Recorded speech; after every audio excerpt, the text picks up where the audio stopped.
All right. Good morning. Welcome, wicked smart listeners. Thanks for joining me this week. This is Chris Pre again. And my focus every week, guys, is to bring you a show that's going to empower you in some shape, form, or fashion to take action, to change your direction, to empower you, to give you hope. It's what we do in the Wicked Smart community. And I want to hear from you. I'll give you a couple ways to do that in a second. Buckle in here while we bring you the next Wicked Smart Masters class with Tony Lopes. Now, guys, I was on Tony's show, so I want you to when we talk about the show here coming up and some other really cool things, I want you to go ahead and write that down and subscribe because he's an amazing individual. He's the CEO of Dirty Boots Capital. He's a real estate professional. He's a best-selling author and coach and speaker. He earned his BS in mechanical engineering. You're going to see why in a second and hear why. And then he's got an MBA from UMass. So he's got some things going on the educational front. He worked in the defense industry. So there's the connection. For 19 years, he managed multi-million-dollar programs. But here's the catch. I want you to understand, because this is where you're going to see a nice bridge to where you are now in the W-2 to where you could be and how he did that. Because while he was working in the defense industry, he actually started working with residential income properties, built a portfolio, which then allowed him, enabled him, if you will, to actually retire at age 44, guys. Now, I don't care how old you are. There's some messages here that we're about to dive into. In particular, the concept he has that we're going to talk about, you'll hear here in a second, called Renter Nation. What really drives him is sharing his knowledge. You're going to hear that as we chat in his experience so that you can achieve the financial independence as well. At some level, whatever that is for you. I know everyone defines that a little bit differently. All right, guys, I want to make sure to remind you about our QLS Live event. We've been hosting this thing since 2016 in a basement, and now we have a brand new facility in Boston, Massachusetts this year, 2024. It's going to be September 23rd and 24th. That's a Monday and a Tuesday. It makes it easy for travel. It is literally right next to the airport. Go to smartrealestatecoach.com/QLS Live and use the coupon code podcast50. That's going to give you 50% off. I'll see you there. All right, Tony, with that as a backdrop, welcome to the show. Good to see you again. Chris, thank you so much for having me. I appreciate it. Yeah, I don't want to forget to mention your podcast because I was on it and it was awesome and your story is awesome. So could you just give these guys the name of your podcast and they can subscribe to that and definitely become a follower of yours? Yeah, sure. Thank you so much. Yeah, so Dirty Boots Capital podcast. That's where they can find me on YouTube or any podcast site out there like, Spotify or something like that. Dirty Boots Capital. We talk about, obviously, real estate, but, wealth and mindset and, just being able to retire, with abundance today, right? It's such a scary thing. There's so many folks who are facing into it, who came out of paying, high college tuitions, and now they have kids of their own and struggling with how am I going to pay for this, and how do I save for retirement, and how do I, there's a lot of financial questions out there. So we do a lot about that and just try to educate folks and try to help best we can. Yeah, no, Tony, I couldn't agree more. And the thing is, I want to go two directions with this. I want to give them a little look behind the curtain first so they see kind of what got you interested in this. You went from sort of corporate, not sort of, you went from corporate to real estate. What got you interested in that, the whole kind of macroeconomics? Well, that's a great question. And yeah, I definitely want to speak to that because, much of your audience is probably in that boat of, so for me, I grew up in an immigrant family. My parents migrated here to the great US of A from Europe. They migrated here because they saw so much opportunity. And so for me and my three siblings, the mantra was go to school, get a great education, you'll get a great job, and you'll be taken care of for life. And that was the mantra. That's what we followed. I went to school. I got a great education. I have a bachelor's in mechanical engineering, and I have an MBA, right? So I have a great education. But about four years after getting employed, after college, I got laid off. And I was like, wait a minute, Chris, this was never part of that mantra of go to school, get a great education, get a great job, you'll be set for life. And somewhere in there, you're going to get laid off. Yeah. That was not part of that equation. So I got laid off. I wasn't financially independent at that time. I had to figure it out. So I had to find another W-2 job, right, to pay my bills, which I did. But shortly thereafter, I started researching more about real estate and getting into real estate to create a second income stream for myself. And you and I talk about that, the importance of creating multiple income streams. And so that was going to be my path. And so I got to the point where I had enough saved up to buy my first fourplex, right, 4-unit apartment building. It wasn't anything beautiful. I would say it's C-class building. I bought it nearly 20 years ago. I still have it today. Still have it, right? Still cash flowing. And, I share with folks, I didn't get started in this with millions of dollars or with money from, mom and dad or anything like that. I saved up a little bit myself. I ended up buying that first quad.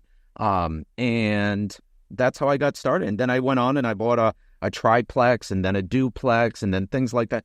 And that's really how I got to the point where I had enough rental properties where I was able to retire at 44 from my corporate job, right? I had to make that decision. Do I want to spend more time in corporate or more time in real estate? And real estate just gave me flexibility, freedom, wealth. It just gave me so much that I decided to go the real estate route. So it is doable. You don't have to have millions and millions of dollars. You can start it by buying your first, rental single family or duplex or Airbnb. It is possible. I'm a living proof of it. I love it. You said a few things I want to go back to. So I talk to people every week that are in W-2s, and I always say, and I love your opinion on this, I always say the real estate, despite what the media is yelling, is not the risk. Your job is your risk. And it's what you said. You got laid off. It wasn't in the plan, right? Yeah, correct. And, so when I do a lot of research, as do you, and, real estate is actually probably the most secure form of income these days because, I look at what's happening with migration patterns, with society itself, not really wanting to spend time taking care of a house. I mean, society has changed. I mean, 50 years ago, people enjoyed, painting the trim on their house, cleaning their gutters, mowing the lawn. Today, young people, they want experiences. That's what society wants. And I'm not saying what's right or what's wrong. I'm not saying one's better than the other. That's not my thing here. I'm just saying society has changed. They want experience. These younger folks, they just want to do different on the weekends. They don't want to paint the trim, clean the gutters, cut the grass. They don't want that. So that lends them to be more of a renter. So society is becoming more of a renter. We're at the highest point in history ever, where we have 54% of young people age 18 to 29, 54% are still living at home with mom and dad. So when the interest rates come down, if the interest rates come down, they're still not going to become buyers because they don't want to buy. They inherently want to rent. So, that 54% of 18 to 29-year-olds still living at home, chances are the majority of them are going to go rent so they don't have to take care of a house, right? And so the rental market is going to continue to stay strong. There's a lot of factors going into it. I can talk about energy. I can talk about politics. There's a lot of different factors that are keeping us more and more towards a renter nation than ever before. Yeah, I just made a note while you were talking, and I wrote renter nation because I know you talk about that. So is there anything else you want to share about that? I know you could go into a million different angles, but anything else about that besides the demand and the demographics you just mentioned and the age groups? Yeah. So, good question. There's a lot of political things going on, right? We're at the highest federal debt in history, and that federal debt needs to be paid. And I believe we're paying. Last time I checked, it was like 1.8 billion with a B, $8.8 billion a day goes towards interest payments alone. And so that's less money at the federal level that's able to flow down to the states. Okay? So if the states have less money, they need to make up for that shortfall somehow for their education programs, for their welfare programs, right? For their assistance program, right? They need to make up for that. And so chances are that's going to come from home owners. So things like property taxes, and we're already seeing it. My property taxes have gone up, in some cases 25, 30%, right? We're already starting to see this, and it's going to continue to happen. Property taxes are going to go up and up and up to pay for these shortfalls. The Hill actually did a great article on this where they said right in the headline, states should not rely on the federal government for aid, for money. States have to figure it out on their own where that money's coming from. And so the biggest well is the property owners, where property taxes are going to continue to go up. And that home affordability, even if interest rates come down, that home affordability is still going to be difficult. Even if the mortgages come down, property taxes are going to be going up. So that monthly payment is still going to be a struggle. So again, that too leans us more towards people renting than buying. So this was not on my mind to ask you, but you just made me think of something. You have millions and millions of square feet in cities in particular, but are everywhere where these commercial buildings are. So is that why we're seeing a lot of those being converted to apartments? You just basically gave a nice little prelude into that, I think. Yeah, yes, the answer is yes, because there's such a huge need. I was just out in Los Angeles a couple of weeks ago at a multifamily conference forum with like family offices and whatnot. And so we're talking about the need just in Los Angeles. It's like 500,000 units. 500,000 units need to be built just in Los Angeles alone. And so when you look across the country, there's just a massive need. And that's not going to come about easily or in a very affordable way. So these conversions, I think we're going to see more and more of them. I think the states and the federal government are going to get involved in terms of offering incentives, whether it's through in their case, maybe reduced property tax or maybe HUD gets involved at the federal level to provide lower interest mortgages for those types of conversions. But I think that the need is so strong. I know the need is so strong that we're going to see more and more of those. It just needs to happen. Love it. And do you guide? I know we have a free gift for the listeners, but do you actually work with anyone in particular, Tony? Like if people reach out to you, do you work with them to kind of bring them along their journey, or kind of assistance do you give in that respect? Yeah, so we do a few things, but primarily, we do coaching. We help primarily first-timers get into this to help them create the right mindset, help them understand really what their why is. Yeah. And so I'll give it for example. I'm working with a family, beautiful family, and so I'm meeting with the husband and wife, and primarily it's about cash flow, right? Everybody gets into real estate because they want more cash flow, and I understand, and that's an incredible why people do it. But as we dug into this test, almost like a psychological eval, their why came back that it was more important, not cash flow, but legacy. They realized after some conversation, after some testing, that it was because they wanted to provide a better future for their kids. Now, they have 5 kids, right? So they are very much, family man, family woman, they want to provide goodness for those 5 kids. So it came back that was their number one, legacy. I mean, sure, cash flow is important. We need the cash flow to operate the business, the real estate. We need that. But for them, it was like, hey, we're doing this because we really want to learn the real estate business to be able to flow that down to our kids because they understand the W-2s out there, not as secure as many think they are. Right. Whereas real estate is a much more secure long-term business. So that's one aspect that we provide. But yeah, we help, individuals and couples who want to get into the real estate business, develop themselves and be able to help guide them towards purchasing their first property. I love it. I want to ask you about the book because I see it over your right shoulder. But first, I want to give these guys the link for the gift. So you guys are going to get the Insider's Guide to Retiring at 44 and Overcoming Investment Fears. Go to smartrealestatecoach.com/Tony. smartrealestatecoach.com/Tony. So Tony, in that guide, just maybe give them 30 seconds or so. What's in the guide they're going to get for free? Yeah. So the biggest thing is, I think too often we forget our network is our net worth. And that's one of the biggest things I train folks on is to really explode your net worth. One of the exercises we go through is what I call my 3x5 plan when I meet with people one-on-one. And that's the only coaching I do. I don't do group coaching. I do one-on-one coaching because I feel it's so specific to the individual. So one of the things we go through is what I call my 3x5 networking plan, where I go through and I say, how are you networking today? And most people will say, gee, Tony, I don't know. Maybe I go to this group or that group. And I say, okay, let's build it out on a day, week, and month, right? 3, day, week, and month, those 3, 5 deep.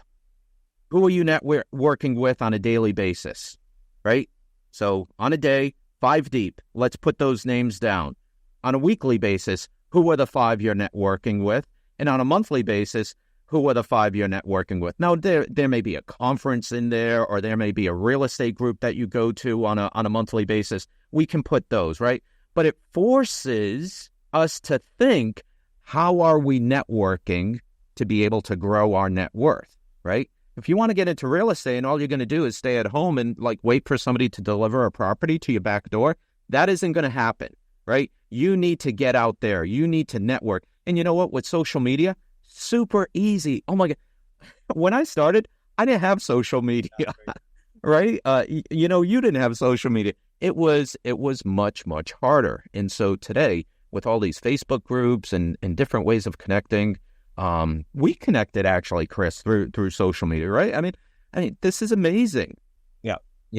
So much easier today. So those are some of the ideas between being able to retire at 44. Let's use some of this technology to help us. So basically, you said those ads that we see with all those people marketing to the listeners that say you can just have all these houses drop in your lap and all these buildings. That doesn't work? No. Amazing. No. Right.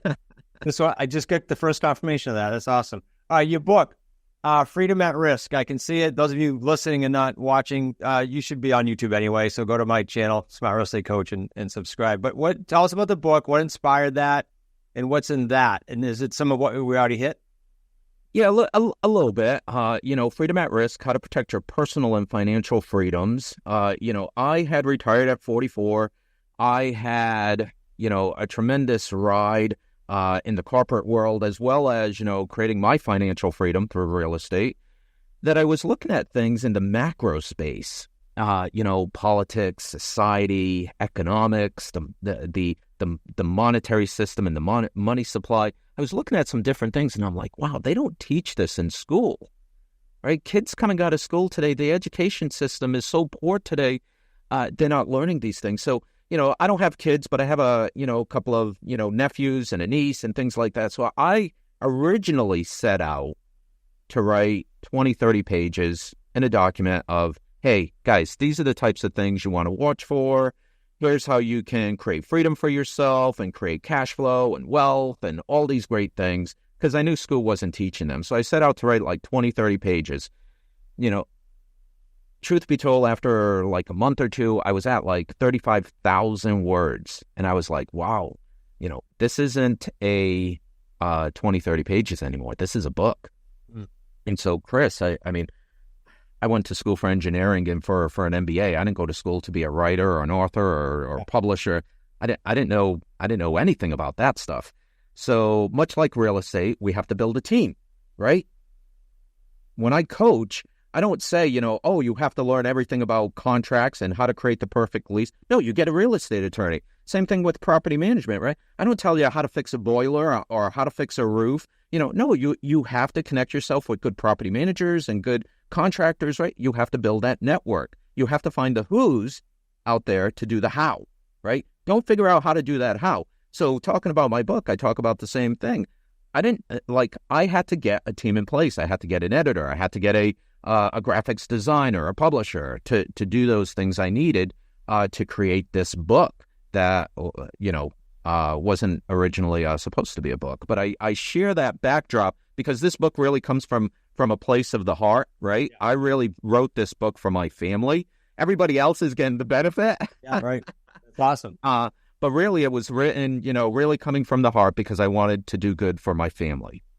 That's awesome. So that's the only thing there. The book is broken down into 2 sections real quick. The first part is, what are the sinister things happening behind the scenes that either we know or we don't know are happening. And I break it down 1 chapter in, talking about politics, one chapter talking about the education system, one talking about the economy, one chapter talking about society, and one chapter talking about the monetary system. So I break it down in that way, and I've had many people come back say, great, I've been able to pick up the book, read one chapter, put the book down, come back another day, read the next chapter.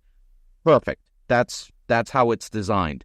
So after reading part one, you have a really good understanding of how your freedoms are at risk and how they're slowly being stolen from us, each and every one of us, even the wealthy, right? So we got to protect ourselves. So part two goes into how do we protect ourselves? And I talk about personal things we can do to protect ourselves. Everything simply from starting a garden, right? We're actually going to be, in my backyard here, we're going to be planting about 300 potatoes that we'll harvest in the fall. Just something as simple as that. Like I have, freedom to know where like my fruits and vegetables are coming from, right? So that feels good to me to have some control over that. Yeah. That feels good. And then, we talk about possibly getting a second passport to create freedoms for yourself, to move about a little more freely with a second passport, second citizenship, if that's something of interest to somebody. We obviously talk a lot about the financial, creating more financial freedoms for yourself. We talk a lot about real estate for sure. That's, let's face it, that's been longstanding with the wealthy. That's been the way they've created financial freedom, is through real estate. And they know it, and it will continue to be the way to create financial freedom. So we talk a lot about that. But it's very much a la carte. I don't say you have to do these 5 things in this order. No, you look at the list and you say, I resonate with planting a garden. I resonate with maybe getting a second citizenship if that's, matches with you. I resonate with real estate we talk a lot about entrepreneurship, starting a business. If that resonates with you, you select the things that resonate with you. You don't have to do, 100% of the a la carte that I put out there, right? So that's really what it goes into. Great. So freedom at risk. I'm assuming they can get it everywhere, right? Go on Amazon, go anywhere. Okay. Freedom at risk, guys. You want to grab that. So you had some action items here, guys. Wicked smart listeners. I always say at the beginning of the show, it's nothing if we don't take action, right?